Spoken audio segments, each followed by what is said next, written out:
Hi friends, வணக்கம். Welcome to Kuzhali kitchen. இன்றைக்கி நம்ம எங்கே போயிட்டுருக்கோன்னு பார்த்தாலே உங்களுக்கு தெரியும். ஆமாங்க, இது வேளாங்கண்ணி சர்ச்சு தான். இது எழுத்தாப்பில் நான் இப்போ காமிக்கிறது மியூசியம் மாதிரி வச்சுருப்பாங்க. எல்லோரும் கொடுத்த நன்கொடையெல்லாம் அது தனியாக இருக்கும். இந்த வேளாங்கண்ணி சர்ச் தனியாக இருக்கும். நாங்கள் சர்ச்சுக்குள்ளெல்லாம் போயிட்டு வந்தோம். ஆனால் இந்த வேளாங்கண்ணிக்கு நாங்கள் வந்தப்போ கரெக்டாக மணி 2:00.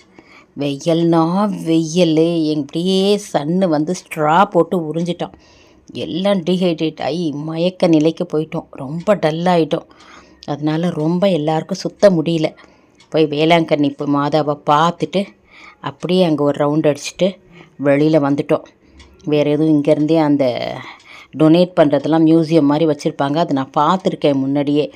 அதனால் சரி நம்ம சர்ச்சை ஒண்டி பார்த்துட்டு இப்போ கிளம்பிடலான்னு சொல்லிட்டு சர்ச்சில் போய் ஒரு 10 நிமிஷம் உட்காந்து அழகாக ப்ரே பண்ணிவிட்டு கிளம்பிட்டோங்க. நாங்கள் வேளாங்கண்ணிக்கு போயிட்டு கொஞ்சம் ரெஸ்ட் எடுத்தோம். உள்ளார போயிட்டு அந்த சர்ச்சில் உட்காந்து மாதாவை எல்லாம் கும்பிட்டுட்டு அதுக்கப்புறமா தான் ஏஞ்சி வந்தோம். நாங்கள் அது வந்ததுக்கு அப்புறமா அதோடையும் முடிச்சுட்டு போயிடலாம், நம்ம ரிசப்ஷனுக்கு போயிடலாம், ஏன்னா ஸ்டெமினா கம்மியாகிட்டு போகுதுன்னு நினச்சோம். அப்புறம் போகிற வழியில் தான் அந்த கோரக்க சித்தர் கோவிலும் இருந்துச்சு. அதுவும் சும்மா கொஞ்சம் கொஞ்சம் எடுத்துருக்கிறேன். நிறைய இப்போ எல்லோரும் அந்த கோரக்க சித்தரை வழிபடுறாங்க. நல்லா இருந்துச்சு. கோவிலும் ரொம்ப நல்லா இருந்துச்சு. அந்த கோரக்க சித்தர் கோவில் மடம் மாதிரி இருந்துச்சு. எல்லோரும் நிறைய இந்த சிவனடியார்கள், துறவிகள், சன்னியாசிகள் இவங்கெல்லாம் அங்கே தங்கி இருக்கிறாங்க. அங்கே எல்லோரும் டொனேட் பண்ணுறாங்களோ பாருங்கள். நம்ம வரும்போது இது திரும்பி ரிட்டர்ன் ஆகும்போது வர்ற வழி இது. அதுக்கு எழுத்தாப்பில் இருந்தது. அதையும் ஒரு கிளிப் எடுத்துகிட்டு வந்தோம் நாங்கள். இப்போ பாருங்கள், இந்த கோரக்க சித்தர் கோவிலுக்கு வந்தாச்சுங்க. இந்த கோவிலுக்கு நிறைய டொனேட் பண்ணுறாங்க, அன்னதானம்லாம் கொடுக்குறாங்க. அதனால் எல்லாருமே அங்கே தங்கி இருக்கிறாங்க. அது கோவில் பாருங்கள். இதுதான் கருவறை. இந்த கருவறையில் நான் உங்களுக்கு பக்கத்திலே காமிச்சிருப்பேன். அது கோரக்க சித்தர் இருப்பார். சமாதி தான் இது, கோரக்க சித்தருடைய சமாதி. இதுக்கு டொனேட் பண்ணுறாங்க நிறைய பேர். அதனால் அன்னதானம்லாம் ரொம்ப நல்லா போடுறாங்க. அங்கே இது மாதிரி இந்த சன்னியாசிகள், துறவிகள்லாம் நிறைய பேர் தங்கியிருக்கிறாங்க. மேலே இருக்கிறது எல்லாமே சித்தர்கள் தான். அங்கே இருக்கிற ஃபோட்டோஸில் கூட நிறைய சித்தர்கள் ஃபோட்டோஸ் தான் அங்கே மாட்டியிருந்துச்சு உள்ளார கூட. இந்த சித்தர்கள் சித்தர்களில் ஒருத்தர் தான் இந்த கோரக்க சித்தர் அப்படின்றவர்.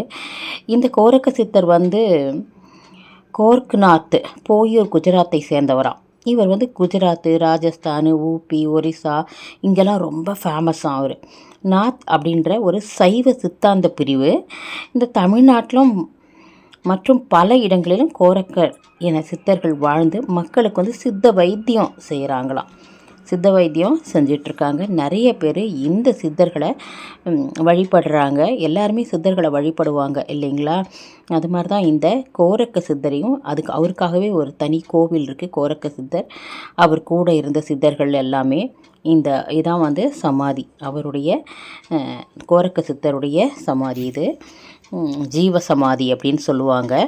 அதை பார்த்துட்டு அங்கே கொஞ்சம் நேரம் நாங்கள் இருந்துட்டு அதுக்கப்புறமா நாங்கள் போனோம். நீங்களும் அந்த கோவிலான ரொம்ப அழகாக இருக்குதுங்க, அமைதியாக இருக்குது. நம்ம கொஞ்சம் நேரம் அப்படியே உட்காந்து இருந்துட்டு பின்னாடி பார்த்திங்கன்னா நல்லா தோட்டம்லாம் இருந்துச்சு. அதை ஒட்டி ஒரு ஸ்கூல் கூட இருந்துச்சு. ரொம்ப நல்லா இருந்துச்சு அந்த கோரக்க சித்த கோயிலும். அங்கே போயிட்டு அதுக்கப்புறம் இது சும்மா சின்ன சின்ன ஃபோட்டோஸ் நான் எடுத்தது தான் லாஸ்ட்டு போட்டிருக்கேன் நான். அந்த சர்ச்சில் எடுத்த ஃபோட்டோ அதெல்லாம். கோரக்க சித்தர் கோவில் அப்போ நாங்களும் ரொம்ப டயர்ட் ஆகிட்டோம். அப்படியே அங்கே போய் சில்லுன்னு இருந்துச்சு நல்லா. அங்கேயே உட்காந்து கொஞ்சம் நேரம் ரெஸ்ட் எடுத்துகிட்டு அதுக்கப்புறம் கிளம்பிட்டோம் நாங்கள். பாருங்கள், இதெல்லாம் நம்ம வேளாங்கண்ணி சர்ச்சுக்கிட்டே எடுத்த ஃபோட்டோஸ் தான் இதெல்லாம். போயிட்டு அங்கே சாமி கும்பிட்டுட்டு வெளியில் அங்கே முன்னாடி நின்று, சர்ச்சுக்கு முன்னாடி நின்று கொஞ்சம் ஃபோட்டோஸ் எடுத்துக்கிட்டோம். அதுக்கப்புறம் நம்ம இந்த ரிசப்ஷனுக்கு போகிறதுக்கு உண்டான ஃபோட்டோ, அப்புறம் ஃப்ரெண்ட்ஸ் கூட சேர்ந்து எடுத்த ஃபோட்டோஸு அதெல்லாம் கொஞ்சம் சேர்த்துருக்கேன் நான். லாஸ்ட்டு அந்த கல்யாணத்துக்கு தான் நாங்கள் வந்தோம். அந்த பொண்ணு மாப்பிள்ளையோடு எங்கள் ஃப்ரெண்ட்ஸ் எல்லாம் நிற்கிற ஃபோட்டோ கிளிப்பையும் ஒன்று சேர்த்துருக்குறேன் பாருங்கள். இப்போ நாங்கள் ஒரு மேரேஜுக்கு தான் போனது. காரைக்காலுக்கு போயிட்டு நாங்கள் இத்தனை இடங்களை சுற்றி பார்த்துட்டு வந்தோம்.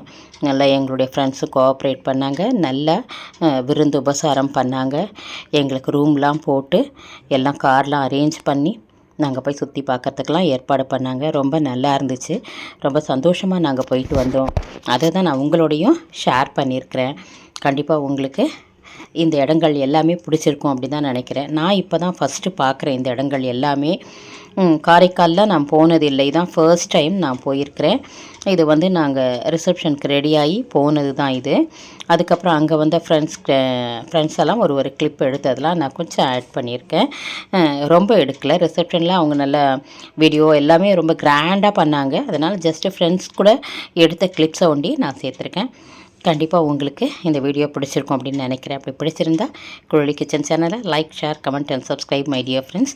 ஒரு சின்ன 2 டேஸ் 3 டேஸு ட்ரிப்பு மாதிரி இருந்துச்சு எங்களுக்கு. ரொம்ப அதுவும் கெட் டுகெதராகவும் இருந்துச்சு. ஃப்ரெண்ட்ஸ் எல்லாம் சேர்ந்து போனோம். ரொம்ப நல்லா இருந்துச்சு, சந்தோஷமாக இருந்துச்சு. அந்த மகிழ்ச்சியை தான் நான் நம்ம கே ஸ்கொயர் ஃபேமிலியோட ஷேர் பண்ணியிருக்கேன் ஃப்ரெண்ட்ஸ். பாருங்கள், இவங்க எல்லாமே எங்களோட படித்த காலேஜ் மேட்டு தான். இவங்களுடைய கல்யாணத்துக்கு தான் எல்லாருமே போனோம். கொஞ்சம் பேர் நின்று எடுத்த ஃபோட்டோஸ் தான் நான் போட்டிருக்கேன். வாழ்க வளமுடன். நன்றி.